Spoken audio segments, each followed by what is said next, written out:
Today's scripture reading is from Luke chapter 8, verses 40 to 56. Now when Jesus returned, a crowd welcomed him, for they were all expecting him. Then a man named Jairus, a synagogue leader, came and fell at Jesus' feet, pleading with him to come to his house because his only daughter, a girl of about 12, was dying. As Jesus was on his way, the crowds among crushed him, and a woman was there who had been subject to bleeding for 12 years, but no one could heal her. She came up behind him and touched the edge of his cloak, and immediately her bleeding stopped. "Who touched me?" Jesus asked. When they all denied it, Peter said, "Master, the people are crowding and pressing against you." But Jesus said, "Someone touched me. I know that power has gone out from me." Then the woman, seeing that she could not go unnoticed, came trembling and fell at his feet. In the presence of all the people, she told why she had touched him and how she had been healed. Then he said to her, "Daughter, your faith has healed you. Go in peace." While Jesus was still speaking, someone came from the house of Jairus, the synagogue leader. "Your daughter is dead," he said. "Don't bother the teacher anymore." Hearing this, Jesus said to Jairus, "Don't be afraid. Just believe, and she will be healed." When he arrived at the house of Jairus, he did not let anyone go with him except Peter, John, and James, and the child's father and mother. Meanwhile, all the people were wailing and mourning for her. "Stop wailing," Jesus said. "She's not dead, but asleep." They had laughed at him, knowing that she was dead. But he took her by the hand and said, "My child, get up." Her spirit returned, and at once she stood up. Then Jesus told them to give her something to eat. Her parents were astonished, but he ordered them not to tell anyone what had happened. This is the word of the Lord.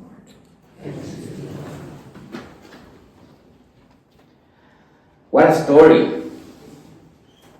One of my favorite stories ever. Jesus, the healer. So we continue during this time. We're going to continue on the Gospel of Luke. So we did 7-8 weeks through the Lent season, but now we're going to come back because we rushed through it, and there are important sections in the Gospel of Luke that I think we should learn about. It's a beautiful gospel. It's not John, but it's very good. So, what do we do when life collapses around us? When the diagnosis is grim, when fear starts to suffocate hope. You ever been there? Luke gives us two unforgettable portraits about it, and they are connected actually in a very interesting way. A desperate father, a suffering woman, and at the center of all, Jesus, the healer. Jesus, the healer. So the first thing that I want us to understand is that there are two things that Luke is doing here. First, he's framing the story in a particular way, and he's emphasizing Jesus' questions and commands. So this is his narrative style. So probably a year ago we talked about that. I don't know if you remember. We talked about the sandwich. Remember? What's the most important part in the sandwich? What goes in the middle, right? What goes in the middle. And I always tell the story, I was with friends in a restaurant and they forgot to put bacon in my cheeseburger. That happened this week again. Then I was friendly, it was okay. So I said, I'm sorry, you forgot the bacon. And she said, oh, all right. And then she comes and leaves bacon in a little plate next to my sandwich. And I'm like, that goes in the middle, but that's all right, I'll put it there. Because the middle part is very important. So Jesus is saying, never forget the bacon. No. Luke is saying, pay attention to the middle. This sandwich is a literary structure. One of the most compelling aspects of Luke's gospel is his use of storytelling techniques, especially framing and questions. Luke uses what scholars call a narrative sandwich, very common. It is when one story begins, is interrupted by another, and then returns to the first one. So in this case, we have a man, an important man, a leader of his community, Jairus. We've got a real picture of him there. And he comes and bows in front of Jesus. And he's worried about his daughter. His daughter is sick. And of course, the end of the story, we have Jesus coming to her and raising her. So that's very important in the story. However, right in the middle of this literary sandwich, we have this moment. All right? So these literary features aren't just artistic, they are theological. And that's why we need to pay attention to this moment. So, this moment wouldn't happen without that middle. Alright? That's very important. That's what Luke is trying to say. So, if Jesus is going to raise Jairus' daughter, Jairus needs to pay attention to her faith. The most important part goes in the middle, right? We have her, this moment. Jesus, he is going actually to Jairus' house, and she interrupts the story. This woman. Why does Luke tell the story this way? Because the middle story interprets the other one. Alright, that's the point. The story of the bleeding woman is not a distraction, it is the key. It is the theological center. Why? And embedded in these structures are Jesus' questions and command. Who touched me? Don't be afraid, just believe. Questions increase the drama, prove the hearts of those involved, and open on our own hearts as readers. And we are invited to listen to Jesus. Do not be afraid. The theological center of this story. So we have these two moments, very interconnected with one another. To fully appreciate this story, we must understand the concept of ritual purity. Alright? So she's been bleeding, she's sick, and she's been bleeding for 12 years. That is a terrible thing to have in the ancient world. It would be terrible to have it today, but in the ancient world, it would be even more terrible, especially around Palestine.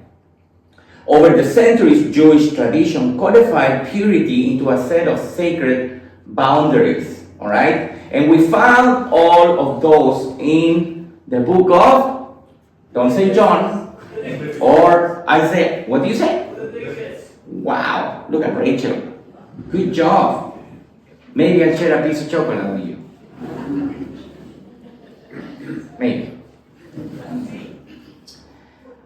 Two of the things that made a person profoundly unclean in ancient, Israel were contact with a corpse or contact with a woman who had a discharge of blood. And what is Jesus doing in these two stories? Both of them, right? Good job. So the woman, let's talk about her. The woman had been bleeding for 12 years. And I hope you see the parallels in these two women in the story. She's been bleeding for 12 years. And how old is the little girl? 12. Good job. And they're both called what? Daughters. Alright? They're very different though. That is not just a health condition at this time, 2,000 years ago. It is a sentence to social isolation. Leviticus 15 says that anyone or anything she touches becomes unclean. If she sits in this, what do you call this? Stool. The stool is unclean. If I touch the stool back then, I become unclean. Not even if I touch her. If I touch something that she touched, I become unclean. Imagine social isolation. Remember that? But hers lasted 12 years. Imagine that. How long we had that? Like 2 years? And it wasn't that strict. I mean, we're supposed to, but still you have your bubble. Remember those times? You need a bubble. Stay in your bubble. No bubble for her. So imagine living like this for 12 years. There was no worship, hugs, physical affection, marriage, children, or human touch. 12 years. And she's poor. On top of that, the Gospel of Mark tells us that she had spent all she had on doctors, but only grew worse. They were unable to help her. So the woman and Jairus, how do you compare them? Contrast her with Jairus in this story. A synagogue ruler, so a leader of his community. He is everything she is not. A man named, respected, and at the center of the community. Do you notice she's nameless? Olga's living on the margins. We don't know her name. You notice that? She is nameless. And she dares to interrupt Jesus going to Jairus' house. Jairus publicly falls at Jesus' feet, but she secretly reaches out to Jesus, and Jesus stops for her. The whole story stops. And imagine reading this for the first time. We are getting used to the story, so the sense of surprise is not there anymore. The sense of curiosity when we read scriptures. So imagine reading this for the first time. Imagine Jairus' anxiety. His daughter is dying. Every second counts. Jesus needs to get to his home fast.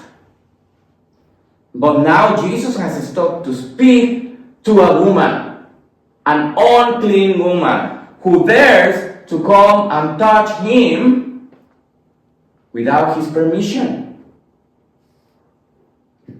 Why? Because this woman, invisible to society, is not invisible to Jesus. And that's a great lesson for us. If the church is to be the church that Jesus sends into the world, We should never, in our mission, think of people as irrelevant or invisible, whoever they are, wherever they come from, whatever is their condition. She is not invisible to Jesus. You know, she touches the edge of his cloak and she is healed. Jesus stops and asks, "Who touched me?" And the disciples are like puzzled. Like, what are you talking about? Who touched me? Look around. Everyone is touching you. Who touched me? Jesus knows that this touch was different. This was a touch of faith. She was on the crowd, but she's standing out. Someone touched me. Her faith is like interrupting faith, breaking the story. Hey, we're heading there, and she shows up. She doesn't care. She's desperate. And Jesus stops for her. She touches Jesus with a touch of faith. And here's the brilliance of Luke's storytelling. Right there in the middle of Jairus' crisis, Jesus pauses not to reprimand or to lecture, but to highlight the faith of a nameless, outcast woman. So, at that moment, Jesus calls her daughter. Don't miss that. Why? Don't miss that. She's nameless, she's outcast, she's been isolated for 12 years, she's alone, and Jesus calls her daughter. Don't miss that. Why? Why? This is the only time in our 4 Gospels that Jesus calls someone by this title. The only time that Jesus calls a woman daughter. That tells you a lot about the transformation that is about to happen in her life and the love that Jesus is expressing for her. She is no longer nameless, invisible, or unclean. She is now part of the family of God. Daughter, your faith has healed you. Go in peace. That would be our NIV translation. But you know what I'm going to do now? I'm going to complain about it. Of course. Because actually, what the word is there is this. Is the word saving. To save. So Jesus is saying, your faith has saved you.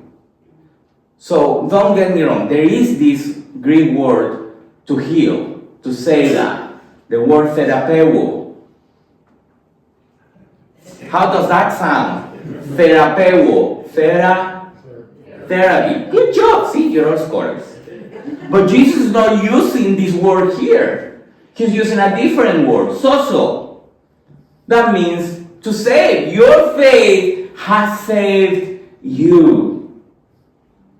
But this healing isn't just physical, and this is very important. When you were sick in the ancient world, especially in ancient Palestine, your whole society, your whole, community somehow is affected. Your social relations are affected, especially in this case. She doesn't have a life. She is alive, but she's almost like a walking dead.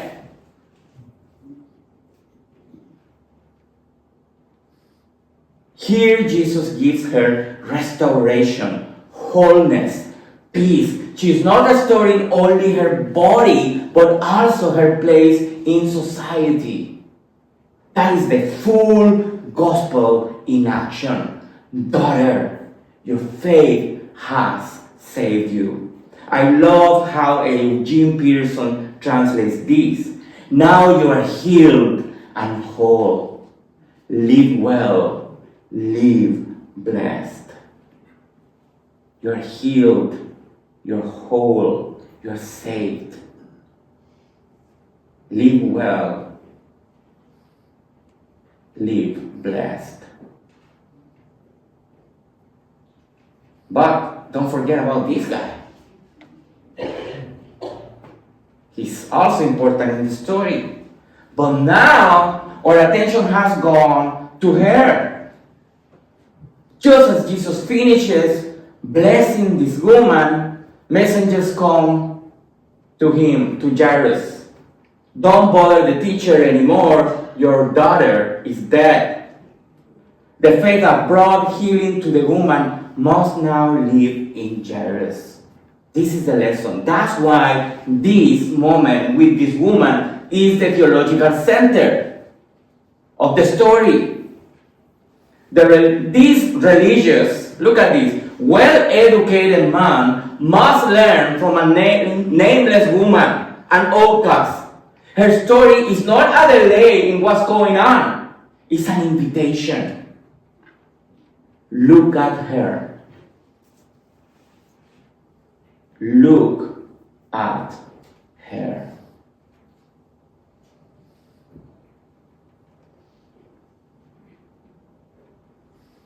She is exercising, showing, demonstrating the faith that Jairus needs.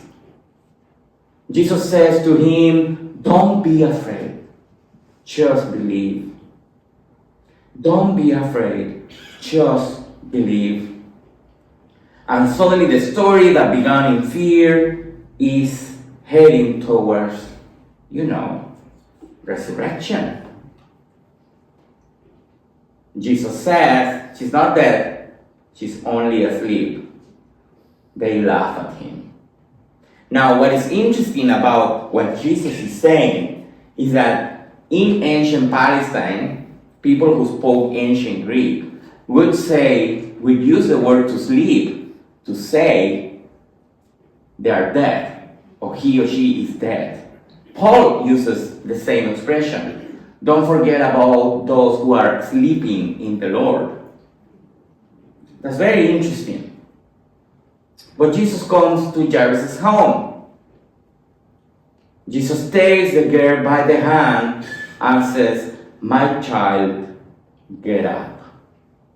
And you know what happened? Jesus touched again, but this time a corpse, not allowed. Another unclean act, another religious boundary was shattered, broken by Jesus. We should learn from that, I think. Maybe because, he's Jesus. But in Jesus' hands, death isn't contagious. Life is. That's the lesson. He is breaking boundaries. That was not allowed. Like a normal rabbi from that time would have never touched this other woman, or would have never touched the corpse of a dead girl. Because these purity boundaries, you don't gonna be in contact with a corpse because you don't want death to touch you. You don't want to be in touch with a leper because you don't want that disease to be in contact with you. Because all of these, in terms of ritual and religious boundaries, are things that are very contagious. So if you get in touch with any of these people, a dead corpse, someone who's sick, you are ritually impure. You need to go to a process and then to get purified again. But with Jesus, it works the other way around. His life, his purity, his holiness is contagious. 2 women healed by Jesus. Luke more than the other gospel writers, emphasize the role of women in Jesus' ministry. We'll talk about that later in the year. This is very important for Luke, very important for us to learn that the women not only were disciples, but also he actually gives the detail that they gave money for Jesus' ministry, so he could go around and preach. Why is he doing that? Because these stories matter. These people matter. And the way Jesus treats them with dignity, compassion, and love shows us the heart of God. And I would argue as well, shows us what the church should look like in her mission for the world.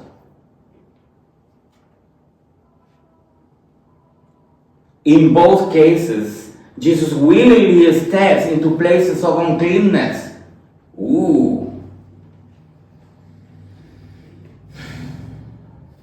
He bears the burden of impurity, not just socially, but symbolically. This is a foreshadowing of the cross, where Jesus will take on the ultimate impurity or sin and bring about ultimate healing or salvation. That's an interesting word, right? Sin. How many sinners are today here? Yeah, are you sinners?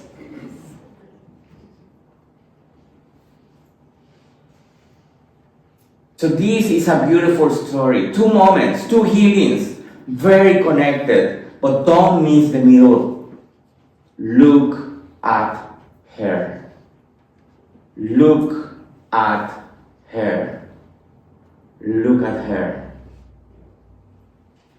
Jairus, the respected religious leader, is now the one being led by the example of a nameless woman. I love that. Jairus is the one who went to seminary. He is. He is the one that knows the Bible by heart, all of it. He is the religious man, the respected one. Boy, he needs to learn from her. At some point in life, we all come to the end of our own strength. It might be a crisis of health, a breakdown in relationship, a loss we didn't see coming. And at that moment, our education, income, influence, or religious status won't be enough. Believe me, I've been there. 2 master's degrees, who cares? When you are desperate for Jesus' touch.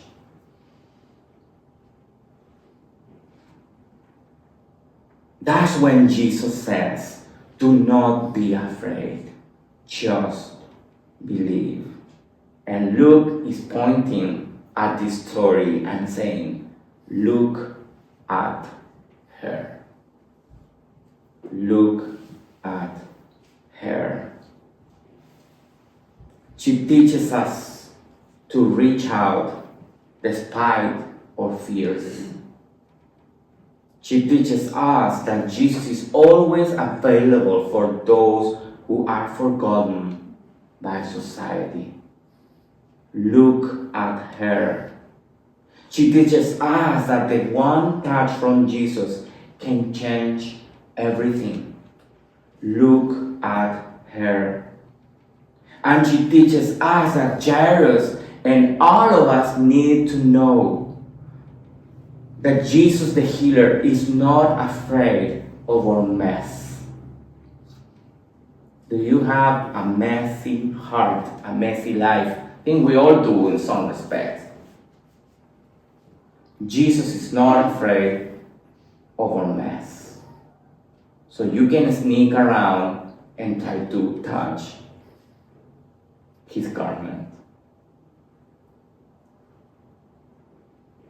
Jesus steps into our impurity, our despair, our grief. Jesus touches death and brings life. He names the nameless daughter. He restores the outcast. He lifts the broken.